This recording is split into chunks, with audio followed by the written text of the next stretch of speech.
ಆ ವಿಡಿಯೋ ಎಲ್ಲಿಂದ ಬಂತ ಗೊತ್ತಿಲ್ಲ, ಬಟ್ ಸಿಕ್ಕಾಬಟ್ಟೆ ವೈರಲ್ ಆಗ್ತಿದೆ.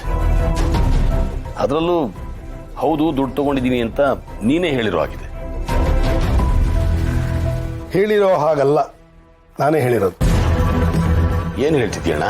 ಹೌದು ಸುರೇಂದ್ರ, ಆ ಮಾತಾಡಿದ್ದು ನಾನೇ. ಆದ್ರೆ ಅದು ಸಂದರ್ಭ ಬೇರೆ ಆಗಿತ್ತು.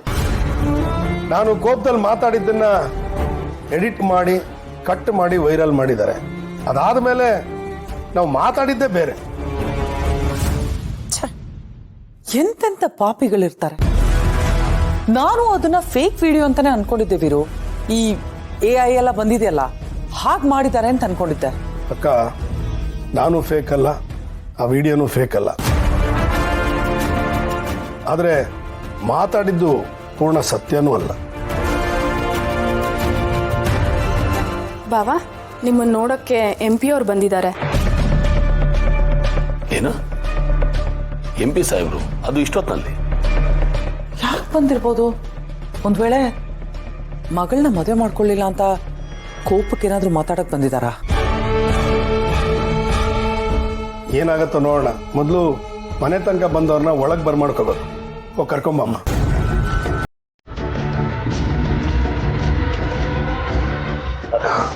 ಬನ್ನಿ ಬನ್ನಿ MP ಸಾಹೇಬ್ರೆ. ನಮಸ್ಕಾರ.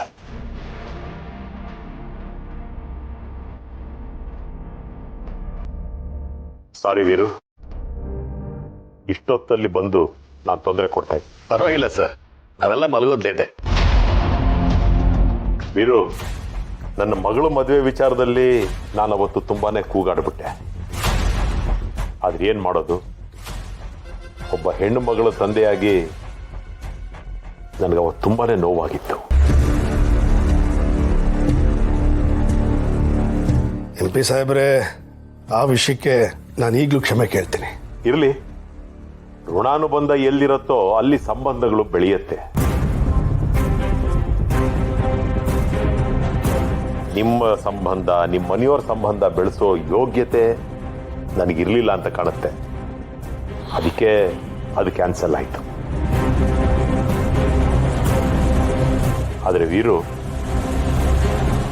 ನಾನು ಈಗೊಬ್ಬ ಒಳ್ಳೆ ಸ್ನೇಹಿತನಾಗಿ ಇಲ್ಲಿಗೆ ಬಂದಿದ್ದೀನಿ. ತುಂಬಾ ಸಂತೋಷ. ಹೇಳಿ ಸರ್. ಏನು ಹೇಳೋದು ವೀರು, ಎಲ್ಲ ಕಡೆನೂ ನಿಂದೆ ಸಮಾಚಾರ. ನೀನು ಲಂಚ ತಗೊಂಡಿದ್ದೀನಿ ಅಂತ ಹೇಳಿರೋ ವಿಡಿಯೋ ಎಲ್ಲ ಕಡೆ ವೈರಲ್ ಆಗಿದೆ. ಸೋಷಿಯಲ್ ಮೀಡಿಯಾಲಿ, ನ್ಯೂಸ್ ಚಾನಲ್ ಅಲ್ಲಿ, ಎಲ್ಲಿ ನೋಡಿದ್ರು ನಿಂದೆ ಮಾತು.